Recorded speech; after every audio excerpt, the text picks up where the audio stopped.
sa weeru koor gi bul ko rate mukk. loo ci def lu baax nanga ko xeeb, loo ci def lu baax nanga ko xeeb, loo ci moytu lu bon nanga ko xeeb. ndax fi ñu jëm tiyaab rek moom moo fay am njariñ. moo tax Ahnaf ibnu Qays dafa demoon ba mage ndeysaan di woor, njabootam ne ko mais yow looy woor, looy teg sa bopp loo xamante ni sax yàlla tegu la ko, looy jarul ngay woor. mu ne inni uidduhu li safarin tawil, nee na dafa am tukki boo xamante ni bu gudd moom laa koy waajal. allahu akbar. moo tax góorgóorlu jàng ci alquran le maximum, alquran di ci saraxe, di ci dogal ay, di ci jox ay nit ñuy dog, ndax tiyaaba yooyu nga mën ko gis bés penc. ndax sa ñetti kër yi nga romb, ndax sa mujjantal kër mooy ñeenteelu kër ga, fekk ni boobu incha allah lépp mot na.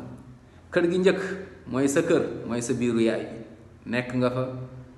naam walladi yusawirukum fil arham kayfa yasha. nga jóge sa biiru yaay ñëw ci àdduna danga fiy nekk benn jamono nga do jógewaat fi. après demaat sa troisième kër mooy sa lan, mooy sa bàmmeel, foofu mooy barzax. génn nga àdduna yeggaguloo bés bee ñaa ci diggante bi. ñeenteelu kër gi mooy aljanna, yàlla nañ ko yàlla may, wala safar yàlla nañ ci yàlla musal. kon nañu waajal bés boobu, bés boo xamante ni dañuy dellu ci borom bi subhanahu wa taala.